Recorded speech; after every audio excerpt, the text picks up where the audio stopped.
brake sensor, and that's the part that needs to be replaced. Now it's a great big long wire on the F25. It attaches in there. You can see it goes into the top of the brake pad.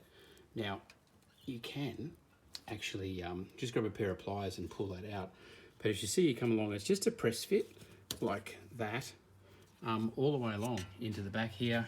Up here again, it's a press fit into there, along here, along there, and then it goes up into that compartment up to taking the brake sensor line off. As I said, these just pop off. The first one pops off, but here, these guys here, actually slide them across like that, and then they'll come out. I'll show you again.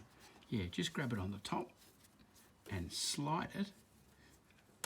There we go, and it'll slide out of its clip there, and then you'll be able to pop it off like that and get the wires out. Now this other wire is your ABS sensor, so you've got to be gentle on all these bits and pieces. Once you've got the wires out, you come up to this box. It just has little clip bits on the bottom, which clip, clip, and look at that, we're inside.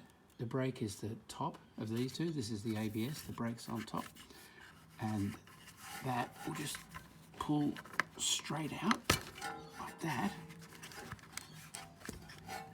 and then opening the box, it's clip shut again.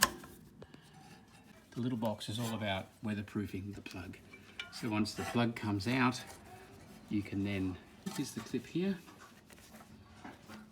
and then pull that apart. That's a little clip in the top, and then put the new one back in and thread it back through all of the same clips. And I'll show you how to set it into the head of the brake. The caliper is off now. We just grab the brake sensor with a pair of pliers, and it'll come out like that. That's what it looks like.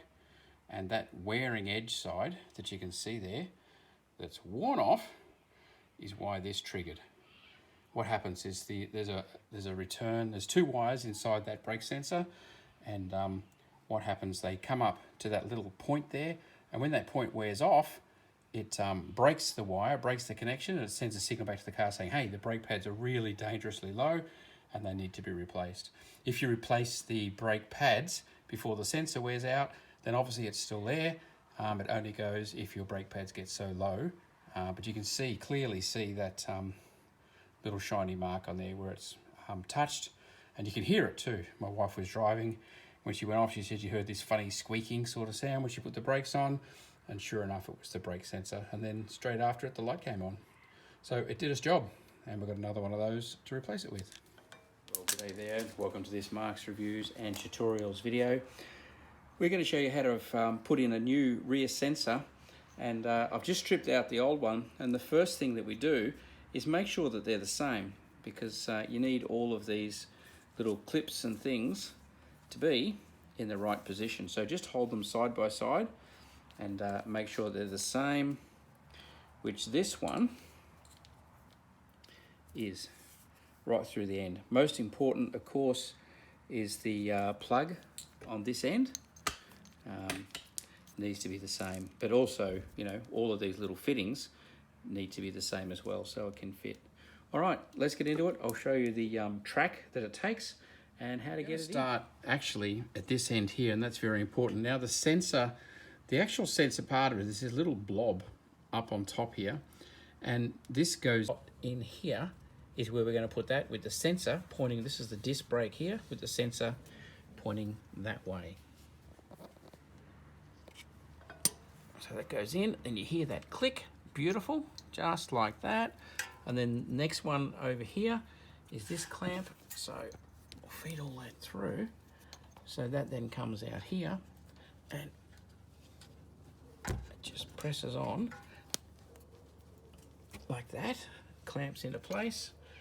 And then the next clip was actually here on the back of this electrical plug, and it's right there. You can see the lines there and there. That one's a bit tight. I don't think that's movable. Oh, it is movable. Look at that. So we can slip that into there and there. Beautiful. Okay, so with that pressed in, we move up to the next one and click that into place. And then the next one is right down underneath there. And then down here, there's this little clip, like that, holds in place, and then around, and these two sensor wires go in here together to this clip, and then we come up here and this last grommet with the slot slides in place up there. But firstly, you come here. Firstly, we need to plug this in, and there's only one way that's going to go. Slide that till it clicks. You want to make sure that it click goes over so it can't come off. There we go, click. And then that goes up. Again, being gentle with all these, you don't want to break any of these plugged together. And then this has got the rubber round bit there. That slots into place there, that, and then that sits in place like that. There's a nice little slot for the wire, and then that holds back, and then up here there's another little clip to press in place, and then that's it. You are done. Let me count them for you. There's one here on the plug, then 1, 2, 3, 4 is behind, 5 is up the top here, 6 is on the back there, 7 is here, and number 8 is where it clips in there.